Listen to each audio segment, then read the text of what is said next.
مزید اچھی ویڈیو دیکھنے کے لیے سبسکرائب کیجیے I D T V channel کو، اور سب سے پہلے ویڈیو دیکھنے کے لیے بیل آئیکن پر کلک ضرور کیجیے۔ اعوذ باللہ من الشیطان الرجیم، بسم اللہ الرحمن الرحیم۔ السلام علیکم ناظرین، آپ دیکھ رہے ہیں آئی ڈی ٹی وی اور میرا آج کا موضوع ہے مدینہ طیبہ کی حاضری۔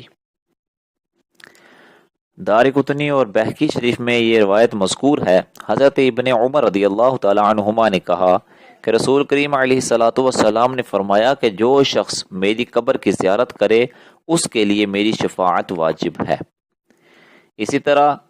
اسی میں مذکور حضرت ابن عمر رضی اللہ تعالی عنہما نے کہا کہ حضور علیہ الصلاۃ والسلام نے فرمایا کہ جو میری زیارت کے لیے آیا سوائے میری زیارت کی اور کسی حاجت کے لیے نہ آیا تو مجھ پر حق ہے کہ قیامت کے دن اس کا شفیع بنو۔ اسی لیے دعا کرنی چاہیے کہ اللہم ارزقنا شفاعت حبیبک المصطفیٰ و نبیک المجتبی علیہ تحیۃ والثناء، یعنی اے اللہ اپنے حبیب مصطفیٰ و نبی مجتبی علیہ تحیۃ والثناء کی شفاعت ہمیں عطا فرما۔ اسی طرح حضرت ابن عمر رضی اللہ تعالیٰ عنہما نے کہا کہ رسول کریم علیہ الصلاۃ والسلام نے فرمایا کہ جس نے حج کیا اور میری وفات کے بعد میری قبر کی زیارت کی تو ایسا ہے جیسے میری حیات میں زیارت سے مشرف ہوا۔ زیارت اقدس قریب بواجب ہے۔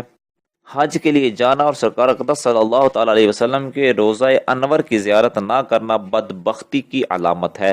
اللہ رب العزت جل جلالہ نبی پاک صاحب الاولاق صلی اللہ علیہ وسلم کی قبر مبارک کی زیارت کی توفیق عطا فرمائے اور ہمیں حقیقت کو سمجھ کر اس پر عمل پیرا ہونے کی توفیق عطا فرمائے۔ وآخر دعوانا الحمد للہ رب العالمین۔